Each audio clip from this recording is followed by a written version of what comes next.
As 41 vítimas do acidente envolvendo um ônibus e um caminhão foram enterradas hoje. A maioria em Itaí, no interior de São Paulo. Segundo a polícia, tudo indica que o ônibus que provocou a colisão frontal não apresentou falha mecânica.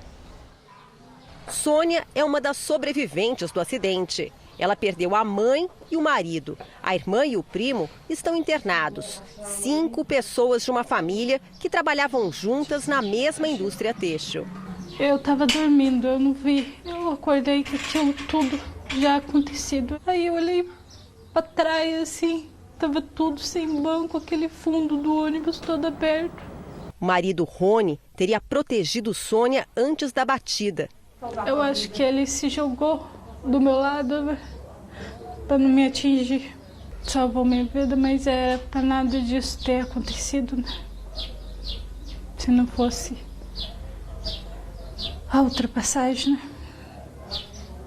Se não fosse a pressa.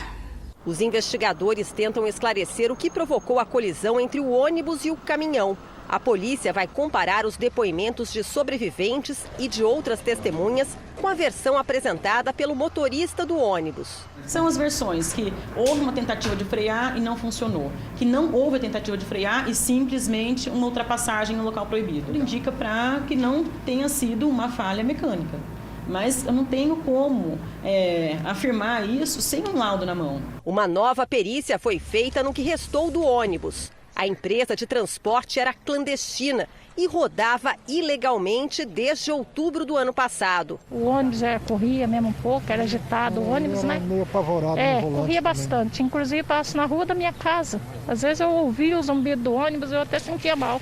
Márcio, um dos trabalhadores mortos, sempre se queixava dos riscos no trajeto entre as cidades de Itaí e Itaguaí, no interior de São Paulo. Todo dia ele reclamava, todo dia o ônibus quebrava, todo dia. A empresa, por meio do advogado, no primeiro momento disse que o ônibus era rateado, contratado pelos próprios funcionários. Não, só uma fachada, era eles que pagavam. Ponhava no lerite, como se descontasse de nós, mas na verdade não descontava. Era o patrão quem pagava o ônibus. E no final da tarde, famílias se reuniram no cemitério de Itaí, cidade com o maior número de trabalhadores que morreram. Balões foram soltos em homenagem aos 41 mortos. O velório coletivo dos corpos aconteceu nos ginásios esportivos da cidade. Perder a esposa e o genro, né? Deixar a criança aí, o molequinho dele com menos de 2 anos, primeiro filho, né? Estava com a vida toda, né? Rapaz de 25 anos e perder a vida num acidente tão brutal assim.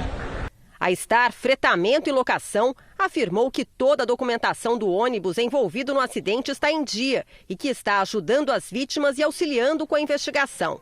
A empresa Status Jeans também disse que está prestando auxílio aos parentes das vítimas e colaborando com as autoridades. Todos os nossos sonhos interrompidos por uma imprudência. Não só os nossos, mas todos nós que estávamos dentro do ônibus. Foi horrível, somente quem sobreviveu sabe.